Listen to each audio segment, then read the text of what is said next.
Tell me where I need to go.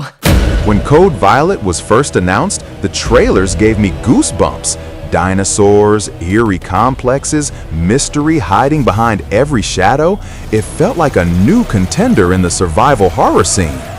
But trailers don't tell the whole story. So today we're answering the only question that matters. Is Code Violet worth buying right now in 2026? Or should you wait, skip, or spend your money elsewhere? I am Dusty, and this is Before You Buy.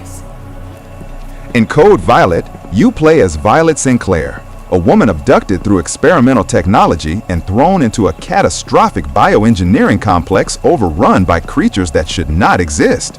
Your objective, on paper, sounds perfect for horror fans: survival, mystery, and uncovering a truth darker than the monsters themselves. But here's the first thing I want you to hear. A great premise doesn't guarantee a great game. Let's talk gameplay and mechanics, and this is where I find myself conflicted. If we are grading how the game feels when you interact with it, I'd give Code Violet a 6.5 out of 10. Why? Because parts of it genuinely feel like they should be terrifying and satisfying. The limited ammo, the cautious resource gathering, the creeping dread when a dinosaur prowl closes in. There are real sparks here. But the combat? It often feels clunky. Enemy reactions lack weight, and a lot of the time I found myself hoping something big would happen, but it just didn't. Instead of nail-biting tension, it sometimes became walk, trigger, watch the same animation. So yes, there is potential in the mechanics. There are scares, there's exploration, there are decisions, but the overall execution doesn't always match the promise. Now, for the single-player campaign, I'll give it a 7 out of 10. Here's why. The concept of uncovering experiments, walking through abandoned labs, and piecing together what went wrong feels right for the genre. When the game hits a scary moment, it can genuinely get you. But it also suffers from pacing issues. Some sections felt like filler. Some puzzles didn't reward your curiosity.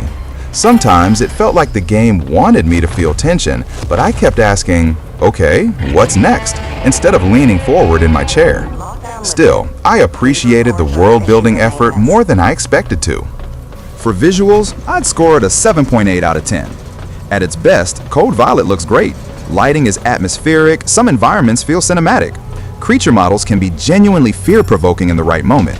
But there's a disconnect when character animations and environmental interactions don't quite match the level you hope for in a title pushing horror vibes in 2026.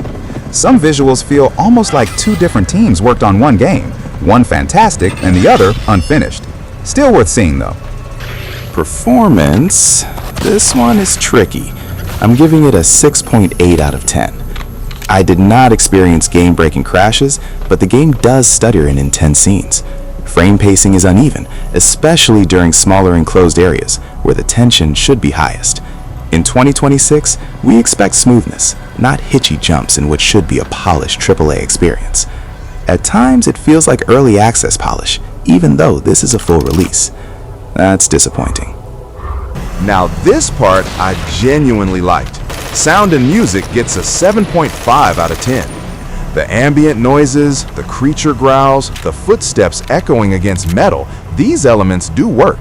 The score reinforces tension, especially in quieter areas where you feel alone. Here's what didn't work as well. Some voice acting feels flat, like it was recorded without enough emotional direction. When you're trying to build horror immersion, flat delivery can pull you right out of the experience. For innovation and polish, I'll give this a 6.7 out of 10. Code Violet doesn't break new ground in survival horror. It tries to blend exploration, combat, and narrative, but the polish isn't always there. Enemy variety is limited, puzzles can be underwhelming, and certain moments feel recycled instead of fresh. In a genre where innovation matters a lot, this felt like a retread more than a reinvention. For value for money, it feels like a 6.9 out of 10. If you pay full price expecting Resident Evil or Dead Space level scares, this won't deliver that. But if you go in with adjusted expectations, atmospheric world, mild jump scares, mediocre combat, it can feel worth a lower price point. Right now, if you really want this, go sail. If you're casually curious, sail. If you want the best horror experience right now, not quite. Overall, Code Violet earns a 6.9 out of 10. Not bad, not great, not the horror game I wanted, not the survival experience I expected in 2026. Instead, it's a middling experience that has some flashes of real potential, but not nearly enough polished execution to stand with the top tier. If you're a big fan of atmospheric mystery or just want to try something with dinosaurs and weird experiments, it's okay. If you want a must-buy horror experience, this isn't it. Not today. Now, who should buy it? Buy it if you enjoy atmospheric exploration, don't mind the pacing slowing down at times, and you're looking for a moderate survival horror vibe with serviceable combat. Skip it, or wait for a sale, if you're expecting a highly polished, top-tier survival horror experience, care a lot about smooth performance, want genuinely terrifying enemy encounters, or are hoping for deep, layered narrative scares. That's our review of Code Violet. Honest, direct, and without hype filters. If you want a deeper guide, post-patch impressions, or comparisons to similar titles, I've got you covered. And hey, if you somehow missed my Best Games You Missed in 2025 video, YouTube probably hid it from you. And there were some games in there you really should play before picking up another title. I've got this. This is Dusty, thank you for watching, and I'll see you in the next one.